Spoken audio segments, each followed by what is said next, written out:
Hello and welcome to our podcast here at WIPEC. The war in the Ukraine is becoming fiercer by the day. Russian soldiers are storming against the defense lines of the Ukrainian army. The death tolls on both sides go in the hundreds every day. Today marks the one-year anniversary of the Russian attack on Ukraine. We will have a look at the ongoing situation and also look back at what has happened over these 12 months. As always, I welcome my colleague Alexander Stipsits, residing in Czech Republic. Good morning. Morning.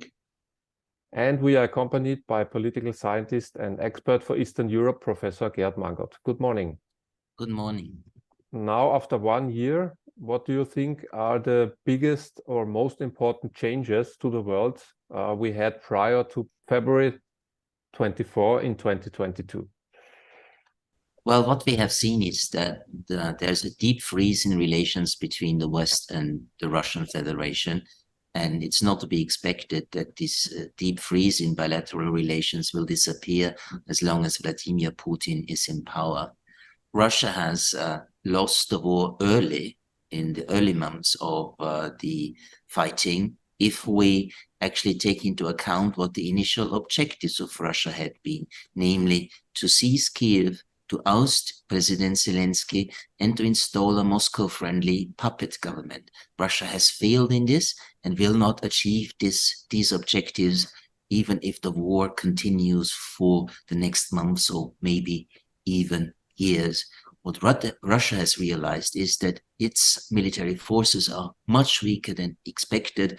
What we have seen are many false assumptions on the Russian side, false expectations, and false operative and tactical planning.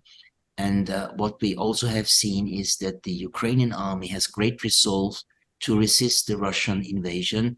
And this is, of course, only possible with Western military and financial support. If the West had not supported Ukraine and has not and will not continue to support Ukraine, Ukraine would have lost the war or would lose the war. Let me continue with this really big question my colleague has posed. Today, as we speak, a colleague of ours, Heinz Gärtner, has said that we may be facing a new Iron Curtain, the Iron Curtain 2.0, so to speak. I think that's already leaning out far, but what is your feeling? What do you see now as a possible outcome scenario, given that both Vladimir Putin and then in retort Biden have given very clear statements and have drawn the lines, basically? Well, what the war has unleashed is the substantial deployment of permanent combat forces of NATO armies in the eastern flank countries of the military alliance, something which NATO had promised not to do in a document signed with Russia in 1997. But after Russia, with its invasion, has, of course, violated that very document, NATO has decided no longer to stick to the text and the spirit of this document. So we see substantial combat forces on a new military dividing line, which runs from the eastern border of Finland, the Baltic nations, Poland, along the front line in Ukraine, and the eastern border of the Republic of Moldova. So indeed, yes, we have a new dividing line. Europe is divided again. The initial dream of a Europe whole and free has not materialized, but I would not yet speak about the re-emergence of an Iron Curtain. We are not there yet, but it's a possibility that finally we will end up with a new Iron Curtain. Okay.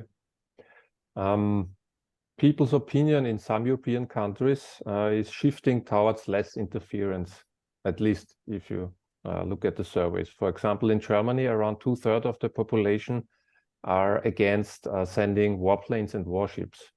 And if inflation stays high, I guess that the support for Ukraine will continue to deteriorate. So how can and how will European politicians keep their people at bay? How can they still defend the politics in the future? Well, it will be a difficult job for European politicians to, at least in some countries, to convince their populations that it is necessary to support Ukraine with military and financial means as long as it takes, as the Western governments usually claim. However, Russia is counting on the fact that if the war takes a very long time, if it will continue maybe even for years, Western support for Ukraine will go down, that there will be fractions within the Western camp, and that is what he is actually hoping for. And he indeed thinks about a long war. This was once more stated yesterday in his presentation before the Federal Assembly, when he said, well, we will step by step, consequently reach our objectives in this special military operation, which sounds like there will not be sudden successes, but it will take a long time. Given that it's not only that front in the Ukraine that I find concerning right now, but there is movement in Belarus, in Moldavia, and in White Russia. Given that it turns out that Putin seems to be really serious about rebirth of the Soviet Union, kind of, how big do you see the danger of this regime gobbling up some of those countries that had so-called freedom? Well, if Russia were able to seize all the territory of Ukraine along the Black Sea coast, there would be a direct linkage between the Russian-occupied areas in Ukraine and Moldova. In such a scenario, which, however, is very unlikely, I do see a threat for the independence and sovereignty of Moldova. Belarus, according to Russian demands, will be incorporated someday in a joint union state, as they call it. We have seen a leaked document 2 days ago that Russia is planning to incorporate Belarus by 2030.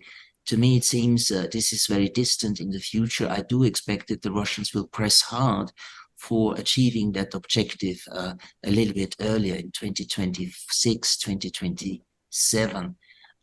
There is no threat, however, to any of the NATO countries in the east of the European continent, because the Russian army is now simply too weak militarily, at least in conventional terms, to start an aggression against a NATO country. Russia would definitely lose almost immediately in such a confrontation. So these countries are safe for the moment, safe for the foreseeable future, but there is still an ongoing threat which needs to be taken into account as a potential risk. Thank you. You dropped the magic word. Sorry, Chris. No problem. I may stay with this for a second. You did speak it. Conventional weapons. With the dissolution of the last disarmament, nuclear disarmament contract agreement in the last few days, there has been movement on the shift of the nuclear threat as well. At the very least, concerning strategic attacks. I do feel increasingly that this regime, that the Russian regime, would be likely to employ such a strike if it comes under even more pressure, which I do think will happen once the modern weapons are established that are on the way from the US. How is your feeling about that? Without any hysterical fear-mongering, but do you see a true threat of a strategic strike? Well, I do not consider it likely, but possible. There's a risk that is still there and that needs to be taken into account. In his speech before the Federal Assembly, Putin said the West is about to strategically defeat Russia, or it wants to strategically defeat Russia. And he continued by saying, and the very existence of our country is at stake. That is a remarkable, actually, wording, because the same is to be read in the Russian nuclear doctrine, namely that Russia will use nuclear weapons in case a conventional aggression against Russia will threaten the very existence of the Russian state. And I think such a red line will be the loss of Crimea and the port city of Sevastopol. In such a case, there is at least the risk that Putin will turn to tactical nuclear weapons, because if he loses Crimea, he will definitely lose also his power in Russia. And we have two camps in the West. The one camp claims this is only a bluff, and Putin just wants to threaten us, wants to raise fear, and we should not self-deter ourselves. And they say, or some of them say, there is a good reason for reconquering Crimea, because this, as I've said before, would mean the loss of power for Vladimir Putin. And actually, some of them think that this is the final objective of this war. And then there's another camp which I belong to, which claims the risk of a nuclear escalation is there, so we need to take it into account. And the threat of nuclear weapons is simply too big to just try out whether the Russian threats are a bluff or not. And this camp says we should not deliver weapons to Ukraine which will empower the Ukrainian army to retake Crimea and Sevastopol. And I think this position is correct. Is this even possible to retake Crimea with the means given? I mean, also with the number of soldiers that Ukraine has and will have. I mean, they lost less than Russia till now, a lot less, but still Russia has like 150 million people and Ukraine has like 44 million people. So is this even realistic, given also that in the offensive you usually need 3 to 4 times the number of soldiers to recapture parts of the country? Well, it's not a likelihood at the moment, particularly not with the weapons that the West has provided to Ukraine so far. But if Ukraine will receive a substantial number of main battle tanks from Western powers, particularly Leopard 2 main battle tanks, and if long-range artillery will be delivered to Ukraine, which reaches more than 150 kilometers. And if additional aircraft will be supplied, including fighter jets, then there is a chance that Ukraine might retake Crimea. It's a chance only, not a certainty, but the likelihood gets bigger. And that, of course, means more tension, more risk, and more uncalculable events that might take place in such an environment. I entirely agree with you, especially with your previous answer concerning the nuclear threat. And I would like to take us a little bit further into the world now. China is planning or has announced that it is planning a meeting with Russia. China has been behaving quite inconsistently in some ways, but since the balloon affair has moved officially at least closer to Russia again, Iran also clear. There were all these maneuvers, which strangely included South Africa, but that we will leave that out. So what I wanted to ask you about is, how do you now see the role of China, and is there not a threat, given how dependent certainly what we call the West here, Europe is on the US, that the US is in danger of being overextended, and that China, together with Russia and those other minor players, may just provoke it to the point of a conflict, of a global conflict? Well, the chief diplomat and now member of the Politburo of the Chinese Communist Party, Wang Yi, at the Munich Security Conference a couple of days ago, announced that China will present an initiative on the possible solution of the war in Ukraine. And Wang Yi has been in Moscow now since Monday evening, and certainly has been in conversation with Vladimir Putin as well. And on Friday, on the very day of the anniversary of Russia's invasion, China has announced to present this initiative. It remains to be seen what will be in this paper. I don't think that China will demand from Russia to give up all the occupied territories that they have seized so far. And if they do not ask for Russia to return the whole of Ukraine to Ukraine, then I think the whole initiative will fail from the very start, because Ukraine will not accept it. Actually, for a while, the West has said China needs to engage in this war because it does have an influence on Moscow, a strong influence on Moscow. Now that China has announced that it will there have been attempts to discredit this Chinese initiative from the very start. It was not by chance that US Secretary of State Antony Blinken claimed that China was ready to deliver weapons and ammunition to Russia right after the announcement by the Chinese to present an initiative on a possible political solution of the conflict. Well, China, of course, does not want to get into the danger of being the object of US secondary sanctions. And for that reason, Chinese companies have not yet delivered sanctioned goods which are sanctioned by the West to the Russian Federation, at least not on a higher level. So in this respect, China is cautious and careful. But there is a chance, of course, that after Russia had possibly suffered a defeat in Ukraine and would be seriously weakened militarily, politically, economically, getting more and more dependent on China, that we will see a new bipolar confrontation in the international system with Russia and China on the one hand, including maybe countries like Iran and North Korea, and the United States and the European Union and some other politically Western countries on the other side. And that will be a dangerous development. Then let me stay with that, if I may, just for a second. Peter Zeihan is an advisor to the Pentagon and recently on the internet, quite an interesting figure in my opinion. He is saying that what we are seeing right now is the beginning of deglobalization. So what we're seeing right now is that the phase that was started in around 1945 after the Second World War, with the US protecting the seas all over the world, especially also in Asia and so on and so forth, now will be forced to retreat from that. China is becoming more powerful, and China and Russia getting closer together. So the globalization, especially in terms of economics, the way we have seen it in the last 40 years, 50 years longer, is at an end, and we will have a world that is again more segregated and separated in blocks. How do you feel about that?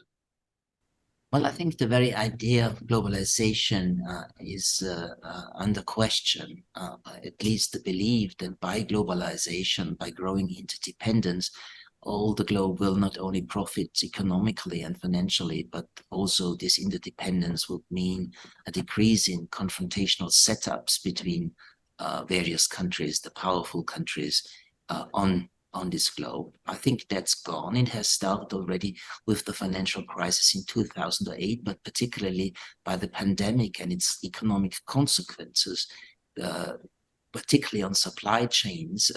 This idea that there should be sort of a deglobalization, at least to a certain extent, has gained ground, and more, not just experts, but also politicians think that a sort of deglobalization needs to take place. But what is most important is this idea of the great, or these great illusions about the positive aspects of globalization. These illusions have gone. Maybe coming back to the United States, which we mentioned earlier, there have been several voices calling on the Ukraine to use the coming weapons for offensives as soon as possible. As with the power shift in the House of Representatives, it's not clear whether the Republicans who are leading there will be supporting sending more weapons to Ukraine. What do you think about this situation? Will there be a problem for Ukraine that there will be coming less weapons in the future from the United States? Well, at least for this year, it's guaranteed that the United States will continue to support Ukraine militarily and financially. A huge support package has been adopted by both houses of the US Congress. There is indeed a faction within the Republican Party that says we should not too much expand our support for Ukraine. And the Republican Party is now controlling the House of Representatives. And therefore, some believe that this will threaten future aid packages for Ukraine.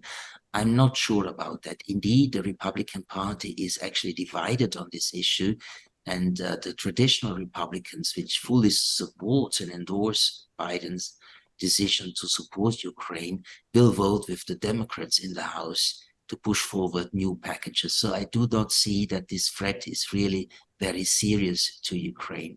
But of course, everyone knows if the Western military and financial support for Ukraine stops, Ukraine will lose the war. So it remains to be seen what the elections in 2024 will bring. We all hope that the conflict will be resolved before that. Personally, I don't see that at the moment.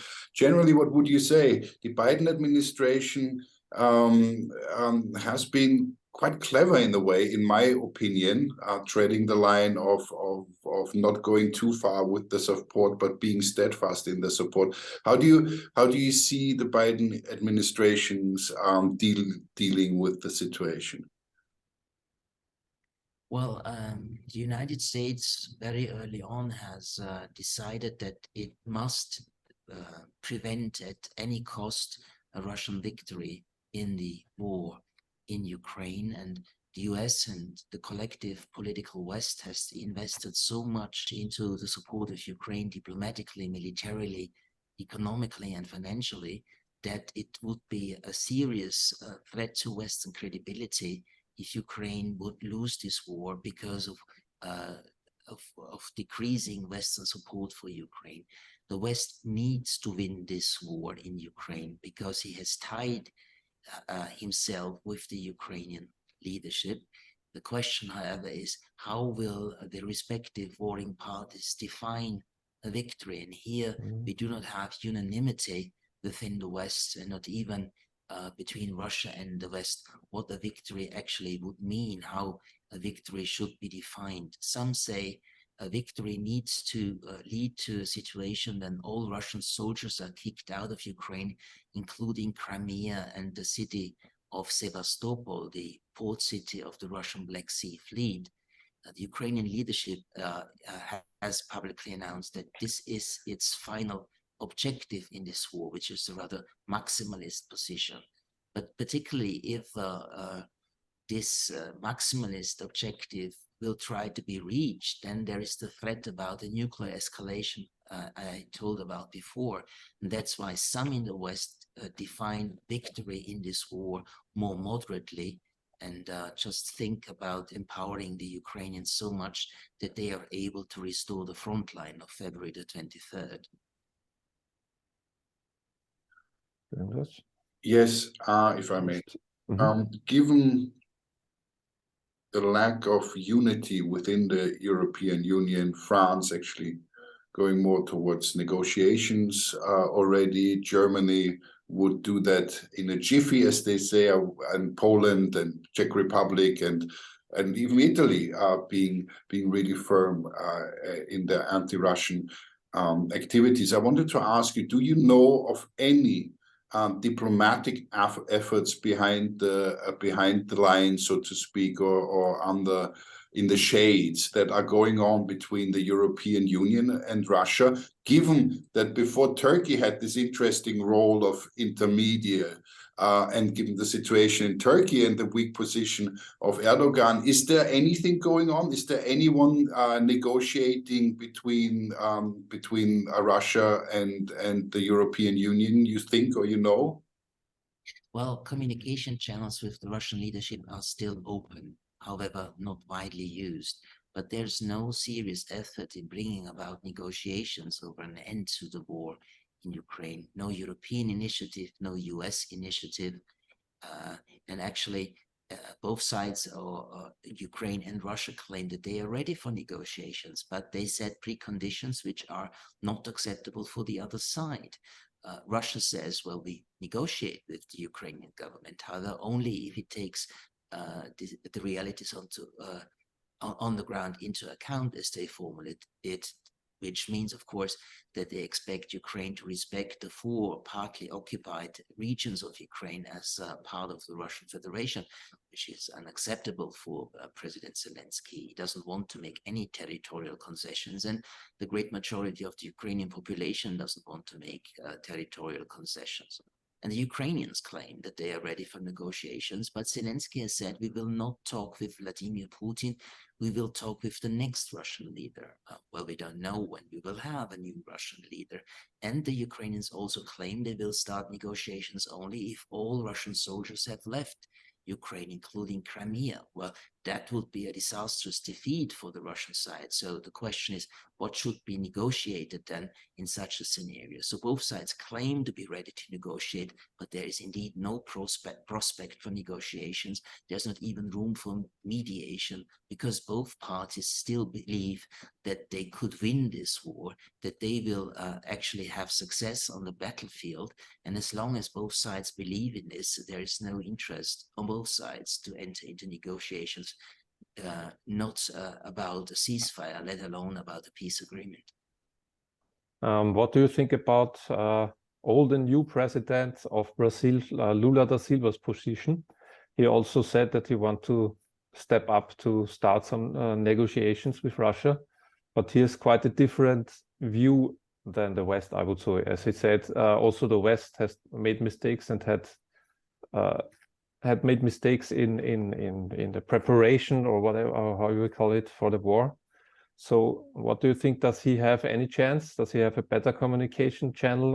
Also, given that I don't think that any one of the BRICS countries already condemned the war. None of the BRICS countries, Russia of course not, and no other as well. And they also have some power already in the world.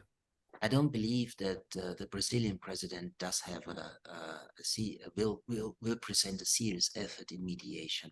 He just said he will do, because with the visit of the Federal Chancellor Olaf Scholz in Brazil, Scholz criticized Brasilia and also Argentina for not supplying weapons to Ukraine. So Lula was in sort of a defensive position, and thus he said, well, Brazil will not deliver weapons, but we will try to mediate. So I don't think that this was a serious announcement, and actually Brazil does not have the strength and the influence to bring both sides to the negotiation table. Actually, I don't see any country which is able at the moment. China is the one that is closest to such capability, but even China, I think, at the moment will not be successful in starting negotiations between Ukraine and Russia. But it is true, all the BRICS countries, meaning Brazil, South Africa, India, and China, have not condemned the war that Russia has unleashed on Ukraine. They all ask for a diplomatic solution, though, but they have not actually said something particularly negative about Russia's invasion, and of course they have not imposed any sanctions on Russia for this invasion. One more question about Germany. There was a petition going on starting early last week, I think, from Alice Schwarzer and Sarah Wagenknecht, also for a diplomatic solution, which reached, like, I think within 1 week, 500,000 signees. Are petitions or things like this recognized in Ukraine and or Russia, or is this just a local phenomenon? Well, they are negatively received, of course, in Ukraine, and they are positively seen in Russia. But I don't think that, despite the fact that we all want a quick diplomatic end to this fighting, we need to confess that the authors of this open letter actually do not take into account what the situation on the ground is at the moment. Namely that both sides only claim to be willing to negotiate, but do not think about starting negotiations, because both sides still think they can win the war. So asking for negotiations and demanding that weapons deliveries to Ukraine should stop in order to bring about such negotiations is either naive or it's partisan, because, as I've said before, if the West stops delivering weapons, Ukraine will lose the war. So everybody who in an open letter claims that Western weapons deliveries should stop also means, without saying it, that Ukraine should lose the war. That would lead me on to my last question. I wanted to ask you, you've been on the road literally day after day, 24/7, talking about this for the last year, at least the last year. What is your take on the media and its portrayal of the conflict? The classical media, certainly in Europe, or as far as you can judge, and the online media, do you see a shift there also in importance, also in your own personal dealings with like us here, and then you just come from Austrian official television? Question one, so the media scene dealing with the conflict, and then the question tagged onto that, Russia. Is there anything we really know? Is there anything really coming in or out which is not censored that may give us an idea of how the Russian people really feel, what the situation with Putin and his various internal Kremlin conflicts really is? Or is this by now a hermetically, quote unquote, hermetically sealed system again as it was under Soviet times? So the media situation and the information situation. Well, indeed, Western journalists have encountered increasing difficulties in working in Russia, talk to Russian people, and Russian people are very much afraid about talking about their opposition to the war, though we have to state that probably still a majority of the Russian population sides with Vladimir Putin and supports the war because they think Putin knows what he does. So it's difficult to get true information from Russia. That's indeed the case. With the Western media, with the classical media, we have to say, we have most of them siding with Ukraine, which is perfectly understandable from a moral position. But of course, this position undermines the objectiveness of the reporting, a more realistic perspective on how the conflict is unfolding and how it might end. It's more and more the case that media, and that is particularly true for social media, behave as warring parties, as if they were a warring party in this conflict. As I've said, this is very strong on the social media, where we have much polarization. There are Russian trolls, but there are also a lot of pro-Ukrainian accounts that completely side with Ukraine. Again, I say it's morally understandable, but whatever realists like I say about the realities of this conflict and what a possible solution could be, all those people are attacked as pro-Russian, as Russia-friendly commentators of actually trying to instill fear in Western societies, particularly when they speak about the risk of nuclear escalation.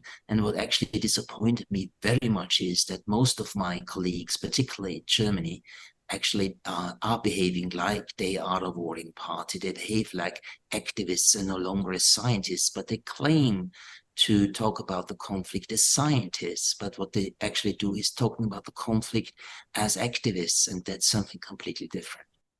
Thank you for this candid statement. To finish this up, a year and 2 weeks ago, we gave it a 70-30 chance that this war would start. It did indeed start. Any predictions as to an end in 23? I would say it's looking very, very unlikely, maximum 80-20. What do you think? It will continue? Well, I think it will continue for a very long time. I do not consider it likely that we will have a decisive military end to this conflict already in this year, though some in the West, particularly military representatives, think that Ukraine could win by August, by the summer at least, and would also be able to seize Crimea until the summer of this year. I think these are overly optimistic expectations. I think that we will see a Russian offensive, which most likely will fail. We will see a Ukrainian counter-offensive that will also not be very successful, at least as long as they have not substantial main battle tanks from the West. So what I do expect is that we will still have a war of attrition between the two sides over the next months, and the war might well last into the next year. Okay, well, with this dim outlook, we'll conclude for today. Thank you, as always, for your expertise. Thank you. Good thing about it is I might see you again, I hope. So yeah, definitely. We will continue sometime later. Gotta be grateful for the small blessings. So be well. You too. Ciao, ciao. Take care. Take care. Yeah. Okay, bye-bye.